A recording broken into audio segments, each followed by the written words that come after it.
სახელითა მამისათა და ძისათა და წმინდისა სულისათა.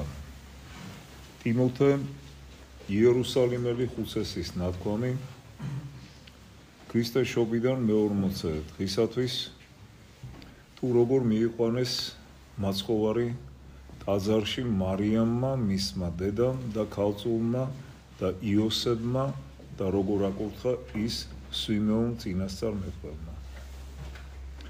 ადამიანთა შორის ერთადერთია ბოლომდე მართალი კაცი, რომელიც თავისი საქმითაა მართალი და მუდამ განანათლებს ჭეშმარიტების გზაზე მავად, როგორც ამას წმინდა წერილის ამბობს. მართლებზე მარადიული ნათელია, იგავთა წიგნი. რომელი ნათელია ეს? ის ხომ არა ღამით რომ ვანთებთ გასანათლებლად, ან კიდევ მზე წუთისოფლის მანათობელი. რომელია ეს მარადიული ნათელი? ცაზე უპირატესი, რომელიც ყოველთვის არის საღდარში, რომელიც მართალმა აბრაამმა შეიმეცნა, რადგან ის ნათელი თავისიანებს სნობს და შეიწყნარებს, ხოლო ვისთანაც ეს ნათელი არ არის, ბნელში წარიგზავნება. ამის შესახებ ამბობს მღაღადებელი. ნათელი მართლებზეა მარადის, ხოლო უღმრთოთა ნათელი ჩაქრება. კვლავ იგავთა წიგნი. არავინაა მართალი კაცზე აღმატებული, როგორც წერილი ამბობს. მართლები უკუნისამდე იცოცხლებენ, სასუება და სასყიდელი მათი მაღლისაგანაა. იგავთა წიგნი. ვინ არის მართალი? მართალი წმინდა წერილმა ფინიკს მიამსგავსა. მართალი ვითარცა ფინიკი ახვალდეს და ნაზვნი ლიბანისანი გამრავლდეს. რადგან ფინიკივით ყვავის და სარწმუნოების სიტყვოება აქვს, ვერანაირი განსასწრელი ვერ დააბრკოლებს მას ღვთის რწმენაში, როგორც წმინდა წერილი ამბობს.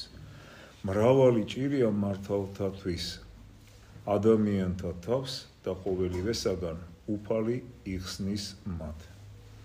მართალი კაცი, რომელსაც უსჯულოები ახვევია გარს, ხორციელად გადავა საუკეთესო სამყოფელში. ამას მოწმობს ენუქი და წარღვნით დაღუპულებს შორის სარწმუნოებით გადარჩენილი ნოე, ცოდვის გამო დაქცეული ქალაქები და იქიდან ანგელოზების მიერ გამოყვანილი მართალნი, ეშმაკის განსასწრებისაგან გამოხსნილი ლოტი. ამას მოწმობს იობი და გოლიათის ერთი ქვით დამამარცხებელი დავითი. აქვე ვახსენოთ ქვეყანაზე ანგელოზივით მცხოვრები ელია, რომელიც ეტლით აღმავდა ზეცაში, სხვებზე კი ნუღარ გავჩერდებით ამჯერად. ახლა კი უკანასკნელი მართალი ვახსენოთ, რომელზეც ლუკა მახარებელი ლაპარაკობს. სვიმეონ წინასწარ მეთქველი, ისაა პირველიცა და უკანასკნელიც რჯულის დასასრული და მადლის დასაწყისი. ტომით ებრაელი, მადლით კი ქრისტიანი, განსწავლობით მწიგნობარი, გონიერებით კი ანგელოზი, ფარისევლებში გამორჩეული, როგორც ეკალთა შორის ვარდი. სვიმეონი იმდენად მართალი აღმოჩნდა, რომ უფალმა აუწყა, რომ არ გარდაიცვლებოდა, ვიდრე ღმრთისაგან ცხებულ იესოს არ იხილავდა და ხელში არ აღიყვანდა. ახლა, როდესაც მან ხორციელად მოსული უფალი დაინახა და შეიცნო, ხელში აიყვანა და როგორც მონას თხოვდა მას სხეულისაგან განთავისუფლებას და ევედრებოდა. ას განუტევე მონაი შენი მეუფეო სიტყვისაებ, შენი სამშვიდობით. ვიხილე შენი დიდება და შენი განმადიდებელი მთავარანგელოზები, სიხარულით გაერთიანებული ცა და მიწა და ჩემზე გარდა მოსული წმინდა სული. ახლა კი გამიშვი, რომ არ ვნახო, რასაც შენ ებრაელები გაკადრებენ, არ ვნახო ეკვლის გვირგვანი, მონის მიერ სახეში ცემა, ლახვით განგმირული გვერდი და დაბნელებული მზე. აც განუტევე მონაი შენი მეუფეო სიტყვისაებ მშვიდობით. რადგან იხილეს თვალთა ჩემთა მაცხოვრება შენი, რომელიც გამოფწყინდა ერისა შენისა ისრაელისა. Როგორც მახარებელმა თქვა და მოისმინეთ, იყო იერუსალიმში ერთი მართალი კაცი, სახელით სვიმეონი, რომელიც მოელოდა ისრაელის ნუგეშინის ცემას. სული წმინდა იყო მასზე და იცოდა, რომ უფლის ცხებულის ხილვამდე არ გარდაიცვლებოდა. სული წმინდის წინამძღვრობით მოვიდა ტაძარში, როგორ მოვიდა, სახლში მყოფი ლოცულობდა, რომ სული წმინდისაგან ნაუწყები ეხილა და როცა ამაზე ფიქრობდა, მაშინ მოყავდათ მარიამსა და იოსებს შვილი იესო ტაძარში, რათა ჟურის წესი აღესრულებინათ. აი მაშინ წმინდა სულმა უთხრა, ადექი მოხუცებულო, რატომ ზიხარ? ადექი გაიქეცი ტაძრისაკენ, რადგან მოვიდა შენი განმანთავისუფლებელი. იწინასწარმეტყველე ტაძარში, რადგან ამის დრო მოვიდა. სული წმინდით განძლიერებული სვიმეონი მაშინვე გაიქცა ტაძრისაკენ და მიუსრო ქალწულს, რომელსაც მაცხოვარი მოჰყავდა. როდესაც სვიმეონი შევიდა ტაძარში, დადგა საკურთხეველთან და ელოდებოდა სული წმინდისაგან ნაუწყებს, ხედავდა დედებს, რომლებსაც შვილები მოჰყავდათ. მარიამიც მათთან ერთად შევიდა ტაძარში, თუმცა მის მიერ მაცხოვრის შობა სხვა ქალების შობას არ გავდა. დაინახა სვიმეონმა ყველასაგან გამორჩეული, მადლით შემოსილი, ყოვლად უხსნელი წმინდა ქალწული. მისკენ გაიქცა, გამატარეთო ეუბნებოდა სხვებს, მიმიშვითო იმასთან, ვინც წმინდა სასურველი და ვისაც ადრევე უნახავა. თქვენ მხევლებო, დედოფალივით, მოკრძალებით მიახლეთ წმინდა ქალწულს. თქვენი ღრმები კი საკურთხეველთან კი არა, იმ ჩვილთან, აბრაამზე უპირატეს ყრმასთან მიიყვანეთ დასალოცათო. და როდესაც ხელში აიყვანა ჩვილი იესო, აკურთხა იოსები და წმინდა ქალწული და იწინასწარმეტყველა და მარიამს უთხრა, რას ამსგავსებ ქალწულო ამ ღრმას? შენია და არაა შენი, რადგან ქალწულადვე დარჩი. რისთვის აწოვებ ძუძუს, რომ გამოზარდო? არ სჭირდება საკვები მას, ვინც თავის ხალხს მანანა აწვიმა, ვინც შექმნა ყველაფერი ცა, მიწა და ყოველივე, რაც მასშია. ის არის ბევრის დაცემას და აღდგინების ნიშანი და შენ სულშიც გაივლისო מחვილი. სვიმეონი საკუთარი გონებით კი არა, სული წმინდის მადლით ამბობდა იესოზე. დასამხობა და აღსადგენად მრავალთავ, რაც ურწმუნოთა დაცემას და მორწმუნეთა აღდგომას მოასწავებდა. დაემხო ებრაელთა კრებული, ხოლო აღდგა ეკლესია. დაეცა იუდა და აღდგა მატათა. მარცხენა ავაზაკი ურწმუნოებით დაიღუპა, მარჯვენა კი რწმენამ გადაარჩინა. ბევრის დასამარცხებლად და აღსადგენად. ნამდვილად სადავოე სასაული, ქალწულისაგან შობილი უფალი გამოჩნდა. უდიდესი სასწაულია ქალწულის მიერ დაბადება და ქალწულადვე დარჩენა. მოისმინე ესაიას მიერ აქაზისათვის ნათქვამი სიტყვები. ითხოვე ღვთისაგან სასწაულის სიღრმე და სიმაღლე. აქაზმა კი უთხრა, არ ვითხოვ და არც გამოვწდი უფალსო. ესაია მიუღო, თვით უფალი მოგივლენთ სასწაულს, აჰა ქალწული დაორსულდება, შობს ძეს და უწოდებენ მას სახელად ემანუილს.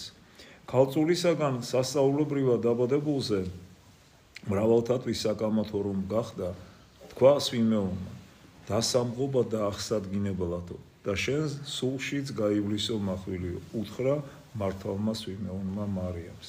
ამ სიტყვების გამო ზოგიერთმა იფიქრა, რომ ქალწული ალბათ מחვილით აღესრულება მოწამეობრივად, მაგრამ ეს ასე არა, რადგან ჭედლის გამოჭედილ מחვილს მხოლოდ სხეულის გაკვეთა შეუძლია და არა სულისა. ჯვარცმისას, მზის დაბნელებისასა და კლდეების განხეთქისას განცდილ მწუხარებას უწოდა სვიმეონმა მარიამის სულში გავლილი მახვილი. ამავე დროს იმასაც მოასწავებდა, რომ მარიამს დაღუპული ეგონა ის, ვინც დაღუპულთა გადასარჩენად იყო მოსული. მოვისმინოთ ლუკა მახარებელის სიტყვები, როდესაც იგი იყო 12 წლის, ვინ? თუ დროზე უადრესი მხოლოჩობილი ძე ღმრთისა. იესო 12 წლის იყო ქალწულისაგან დაბადების შემდეგ და როგორც მახარებელი ამბობს, დრო და დრო თავისი ასაკის შესაბამისად იზრდებოდა და ივსებოდა სიბრძნითა და მადლით, ისა იყო მასზე. მახარებელმა კი არა თქვა, ღმრთის სიტყვა იზრდებოდაო, არამედ ადამიანურად თავის ასაკისა და ზომის შესაფერისად იზრდებოდაო და მადლით ისა იყო მასზე. ამიტომაც ამბობს მახარებელი, როცა იესო 12 წლის იყო, ავიდნენ ისინი იერუსალიმში ჩვეულებისამებრ დღესასწაულზე, ხოლო დღესასწაულის შემდეგ უკან რომ ბრუნდებოდნენ, ხმა იესო იერუსალიმში დარჩა. იოსებს და დედამის ეგონათ სხვა მგზავრებთან ერთად იყო. ერთი დღის გზა რომ გაიარეს, ძებნა დაუწყეს, მაგრამ ნათესაობისა და ნასწუნდებს შორის ვერ იპოვეს და იერუსალიმში დაბრუნდნენ მის საძებნელად. აი როგორ ახსოვდა სვიმეონის ნათქვამი. შენ სულშიც გაივლისო მახვილიო. მახვილი ის დარდი და მწუხარება იყო, რომელიც შვილის დაკარგვის გამო განიცადა მარიამმა. ქალწულად დარჩა უპიწო დედა, მაგრამ მისმა მუცელმა იტვირთა იესო და დედობრივი ზრუნვითა და სიყვარულით ზრდიდა მას. ეგონა შვილი დაეკარგა. 3 დღე გულმოკლული ეძებდა და ფიქრობდა, ვაიმე, ეს რა დამემართა, როდესაც ფიქრობდი, რომ მყავდა, მაშინ დავკარგეო. ვინ მომპარა ძვირფასის საუნჯო, ვეღარ ვიწოდები დედად, აღარ იტყვიან, რომ ნეტარია ის მუცელი, რომელმაც გატარა და ზუზუნი, რომელსაც წოვდიო. ვინ მომპარა? აჰა, ელისაბედი ხარობს, მე კი ვდარდობო. მას მხედარი ყავს, მე კი მეუფე დავკარგეო. მონა დაცულია, უფალი კი არ ჩანს. სადაა გაბრიელის ხარება, მოგვების თაყვანისცემა, წყემსების სიხარული, როცა დედოფლობას მოველოდი, მაშინ აღმოჩნდი დაგლახაკებულიო. ეს მწუხარება იგულისხმებოდა სვიმეონის მიერ მახვილზე ნათქვამ სიტყვებში, შენ სულშიც გაივლის მახვილიო. გაივლის და არა დაისადგურებსო. ანუ მცირე ხნით შეგემთხვევა მწუხარება, რომელიც მალევე გაგშორდებაო. მარიამი 3 დღე დარდით და მწუხარებით ეძებდა იესოს. დაკარგული ან დაღუპული ეგონა ის, ვინც დაღუპულთა გადასარჩენად იყო მოსული. როგორც ახარება ამბობს, მესამე დღეს იპოვა ტაძარში, მოძღვართა შორის იჯდა უსმენდა და ეკითხებოდა მათ. მაშინ დედამ უთხრა შვილს, რა ვიყავი ჩვენ ეს, ჩვენ გულმოკლულები გეზრდით შენო.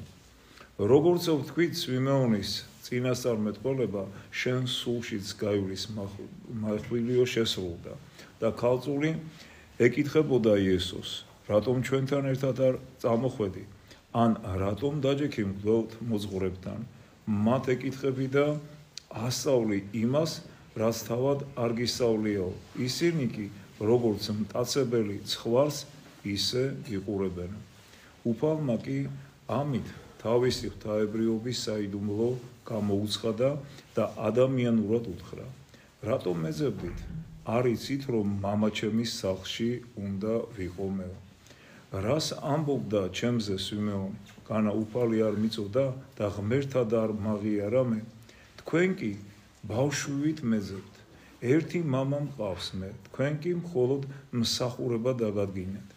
ახლა კი დავასრულოთ საუბარი, საკურთხეველს მივაშუროთ და იმ საიდუმლოს ვეზიაროთ, რომლითაც ძლიერდება მთელი სამყარო და მრავლდება ეკლესია ჩვენი უფლის იესო ქრისტეს მიერ, რომელსაც შვენის დიდება მამით და ყოვლადწმინდა სულით აცდა მარადის და უკუნითი უკუნისამდე.